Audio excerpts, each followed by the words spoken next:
જય ભારત, જય સંવિધાન, જય ગાય માતા।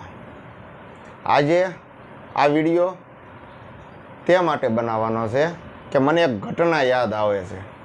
એ ઘટનાના આજ 9 વર્ષ પૂરા થઈ ગયા છે અને એ ઘટના એવી હતી, એક દલિત પરિવાર જે તેનો ધંધો હતો ઢોર ઢહડવાનો અને એ વ્યક્તિ મરેલું ગાનું માંસ લઈને જાતા હતા અને કોકે ગૌરક્ષકના કાર્યકર્તાઓને કીધું હોય છે કે ભાઈ અહીંયા આ વ્યક્તિઓ ગૌ માંસ લઈને જાય છે, તો એ ભાઈઓની લાગણી દુભાણી એટલે એ ગામ માતા ઉપર એટલો પ્રેમ આવી ગયો કે એ લોકોને જાહેરમાં પોલીસ હતા છતાં એને મારવામાં આવ્યા હતા એ પીડિતોને। અને એ ઘટના જોઈને મને આજે એમ થયું કે લાઈને હું હજી એક ગૌરક્ષકવાળાને હજી એક મુદ્દો આપું, જો એને આત્માએ દુભાતી હોય, એની લાગણી દુભાતી હોય તો હું એને એક મુદ્દો આપું। જે મુદ્દો એવો છે કે ન્યાય એક શબ્દ નહીં બોલી શકે। એનું કારણ એ છે કે આ એક દલિત પરિવાર હતો એટલે એને મારવામાં આવ્યો હતો। અને હવે જે હું મુદ્દો કહેવા જાઉં છું ને, એ મુદ્દામાં રાજકીય નેતાઓ છે, મોટા મોટા ટ્રસ્ટીઓ છે, એટલે આ ગૌરક્ષકો ન્યા નહીં જાય। કેમ? ન્યા તો ભાઈની એની પોલું ખુલ્લે ગૌરક્ષકોની। એટલે આ એક મુદ્દો જોવો તેમ પહેલા આ એક વિડીયો સુરતમાંથી વાયરલ થયેલો છે કે પાંજરાપોળની અંદર ચામડાનો ધંધો થાય, માંસનો ધંધો થાય અને હાડકાનો ધંધો કરે છે। તો ખરેખર આ વિડીયો આખો જોઉં, આમાં જો ચામડા દેખાડે છે, ચામડાના થપ્પા વધુમાં વધુ 200 ચામડા જેવાનો થપ્પો છે વધુમાં વધુ। કેમ? ત્યાં કોઈની લાગણી નથી દુભાઈ। અને આ મુદ્દો અઠવાડિયા પહેલાનો હાલે છે પણ એકેય મીડિયામાં હજી આવ્યો નથી। ખાલી જે વિડીયો જે વ્યક્તિએ વાયરલ કર્યો એમાં આવ્યું, એક પણ મીડિયા વાળાએ નથી બતાવ્યું। કેમ? ત્યાં મોટા ખૂટિયા બેઠા છે, ત્યાં મોટા ખૂટિયા બેઠા છે એટલે એનો વિડીયો કે એનો કોઈ વાત સોશિયલ મીડિયામાં નહીં આવે, કોઈ ન્યૂઝ વાળા નહીં બતાવે। કેમ કે ત્યાં મોટા ખૂટિયા ખાવાનું કરે છે અને આ લોકો એને ધરવે છે એટલે એ નહીં બોલે। પણ હું આ મુદ્દો ઉઠાવું છું કેમ કે ગૌરક્ષકને એટલો બધો પ્રેમ હોય, લાગણી દુભાતી હોય તો અહીંયા કેમ તમારી નથી દુભાતી? એ દલિત પરિવારને તમે માર્યા, ગમે કર્યું, પણ અહીંયા કેમ તમે કોઈને મારવા નથી જતા? અહીંયા કેમ તમારી હિંમત ક્યાં જાય?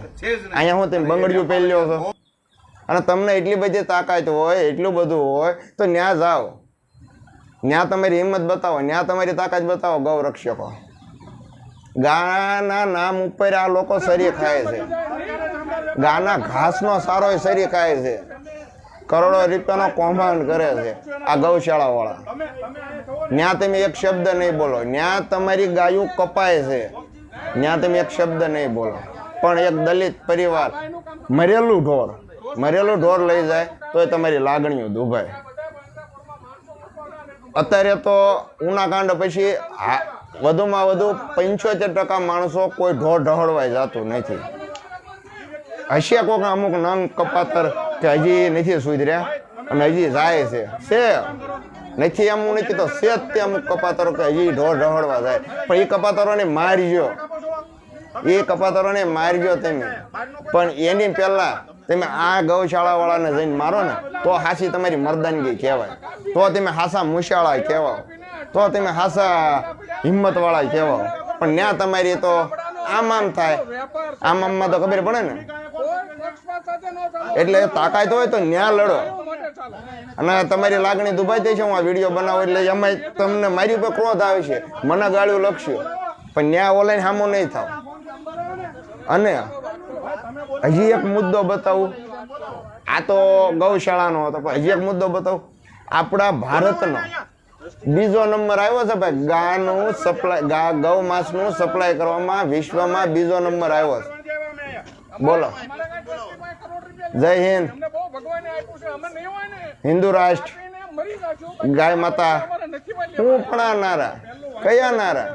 જે વ્યક્તિઓ તમને જ્યાં નારા આપે છે એ વ્યક્તિઓને સપ્લાય કરાવરાવે છે અને તમે ન્યાય અવાજ નથી ઉઠાવતા। એક નાના અમથા પરિવાર ઉપર તમે અવાજ ઉઠાવો, ત્યાં તમે ધોકા લઈને મારવા જાઓ, જાહેરમાં મારો, ત્યાં તમારે હિંમત આવી જાય, બધું આવી જાય. અહીંયા કેમ નથી આવી? અહીંયા શું તમે બંગડીયું પહેરી છે? ત્યાં તમે મૂછીઓના તાવ દેતા દેતા ધોકા મારતા હો, તો અહીંયા શું તમારા બાપના ઘા વાગે છે?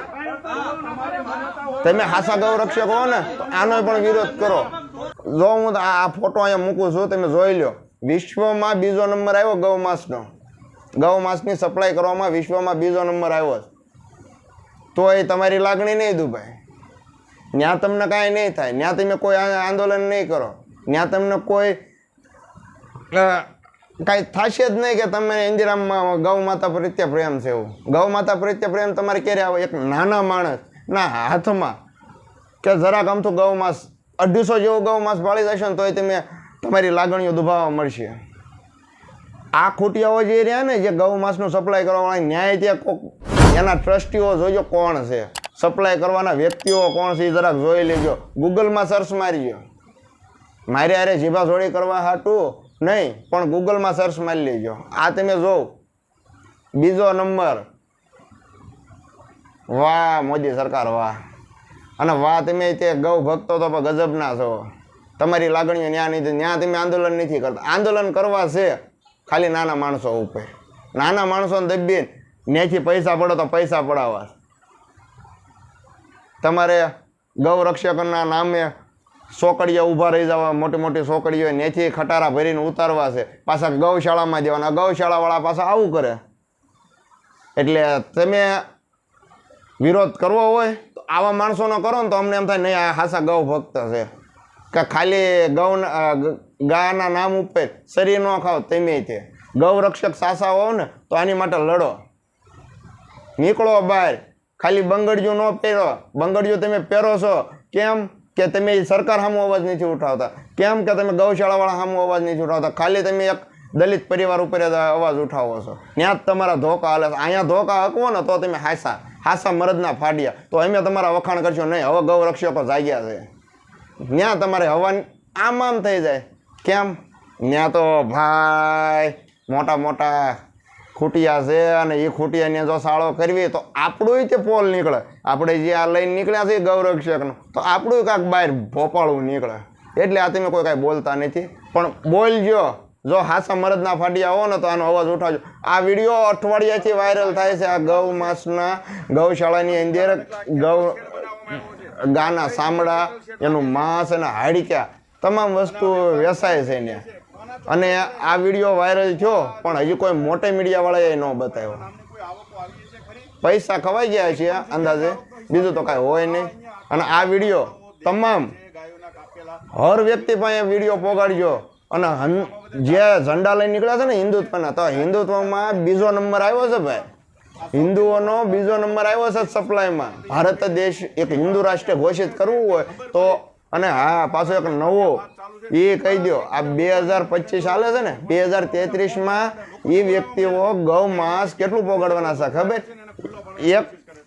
એક જ મિનિટ હો, આમાં હું તમને આખું લિસ્ટ સહિત જ બતાવું, એટલે તમને એમ ન થાય કે આ બધા ફાંકા ઠોકે છે. એક જ મિનિટ.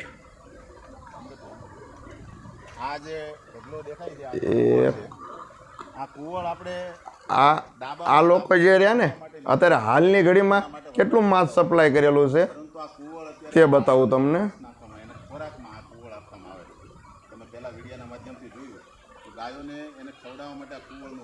આ લોકોએ 2024 સુધીમાં એમને માંસ, આ ગૌ માંસ કેટલું સપ્લાય કરેલું છે? $55.3 મિલિયન સપ્લાય કરેલું છે. અને હવે મિલિયન ને મિલિયન નહીં બિલિયન. અને 2033 સુધીમાં $114.4 બિલિયન સુધી પહોંચાડવાની એની ગેરંટી આપી છે.